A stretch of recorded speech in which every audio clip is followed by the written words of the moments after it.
Hello again, ladies and gentlemen. We hope you're enjoying your dinner and your conversations.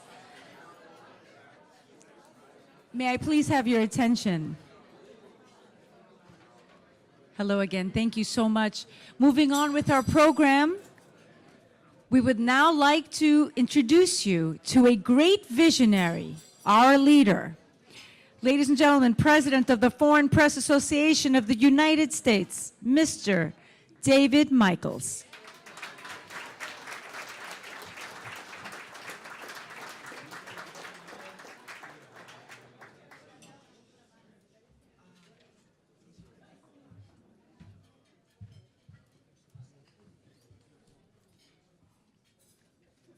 Can everyone hear me at the back? You're very lucky. All right? Okay. Good evening, distinguished guests and members of the Foreign Press Association. First, a disclaimer. Hearing my comments and opinions can cause drowsiness. So please, after listening to me, do not operate heavy machinery or drive a motor vehicle. It is an honor and privilege to lead the Foreign Press Association during this centennial year. And I thank you for joining us to celebrate not only this historic milestone, but the Foreign Press Foundation's 25th year of providing scholarship awards to foreign students studying journalism in the United States. I want to thank all the prominent organizations and corporations whose generous support will help us continue this work into our second century. Particular appreciation goes to Western Union for their recognition and support of the Foreign Press Association's current and future initiatives. The Foreign Press Association, organized towards the end of the First World War as the Association of Foreign Correspondents in the United States.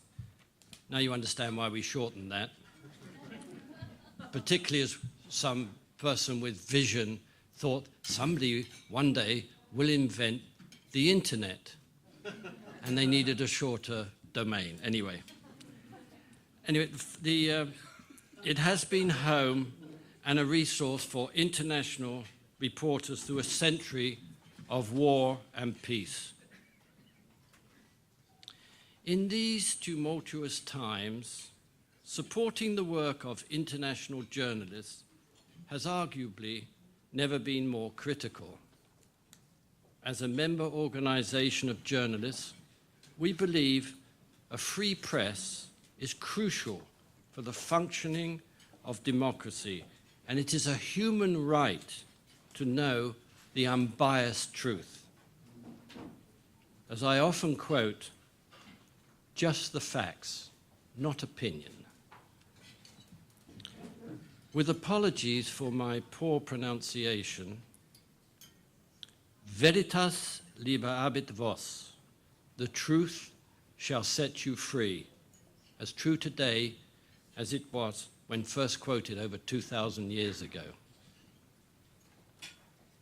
In many countries, political and industrial interests not only wish to control the message, but sadly, also the messenger. My advice to them is, control the message, but not the messenger. Otherwise, your message loses credibility. How can the media industry return to its original role of the trusted messenger? I suggest that we must first re-establish trusted international relationships at a core level.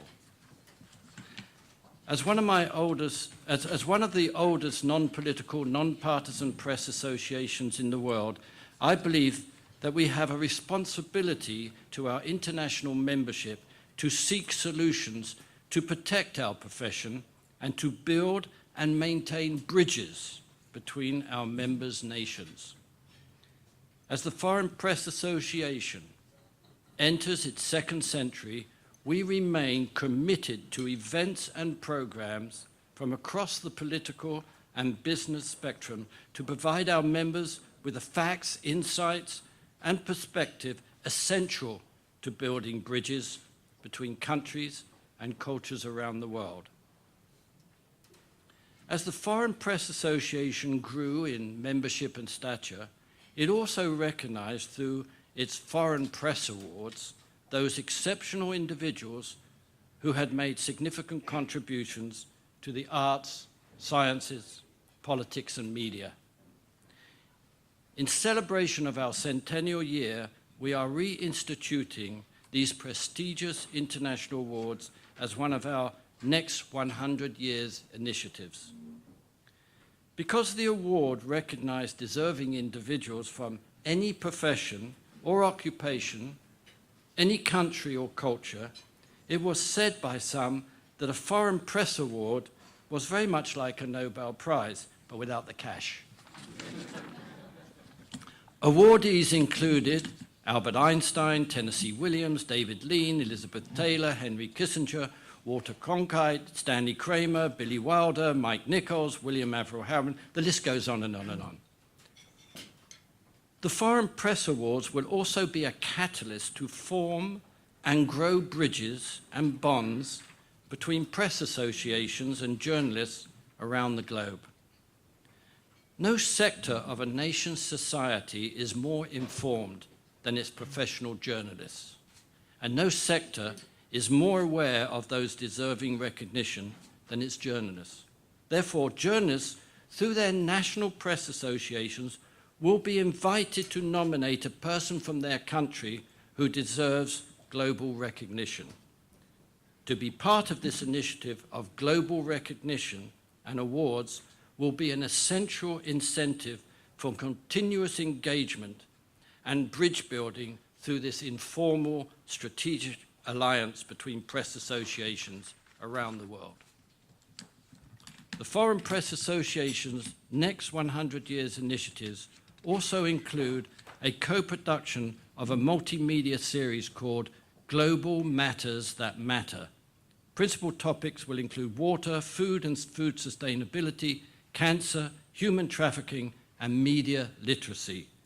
Matters that concern all of us, rich or poor, to the left, center, or right of politics.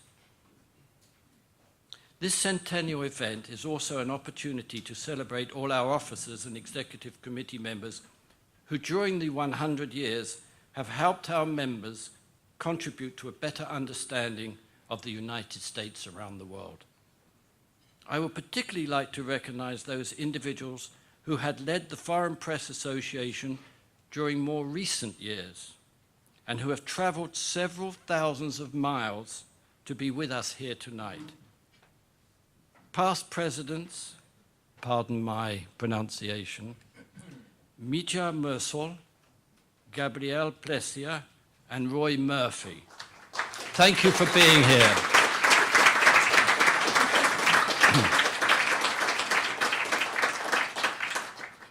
I would be remiss if I did not mention a certain lady who, for more than 2 decades, administered the Scholarship Awards.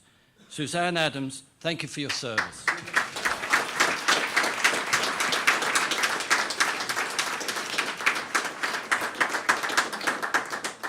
Deserving special mention is Ali Bullock, the granddaughter of one of our founding members and a past president of the FPA. I think it was 1922 he was president, who has spent considerable time researching and compiling the historical content for our soon-to-be-published book, The Foreign Press Association, Our First 100 Years.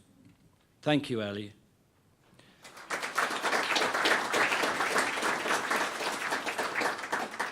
We're getting near the end. Please join me in also thanking our Master of Ceremonies, Yana Duralis.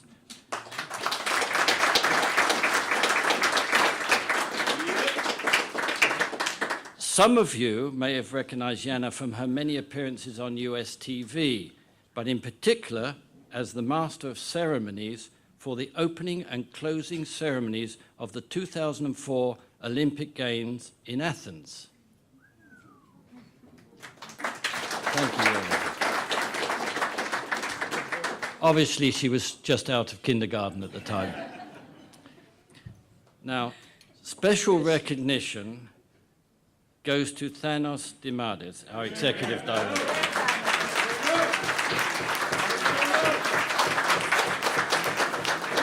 Thanos, while you're standing, please come and join me.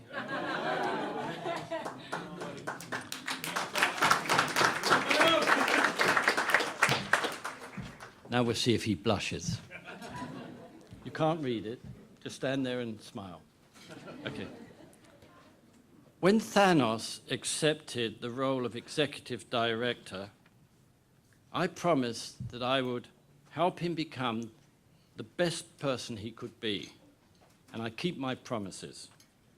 This past year, and notwithstanding his continuous whining and resistance to change for the better, Thanos exceeded even my expectations, and I set the bar very high indeed. He has enthusiastically and energetically played a leading role in the success of our initiatives to increase membership and develop some high-profile events, including this Centennial Dinner and Awards. A job well done. Congratulations. A big thank you, Thanos.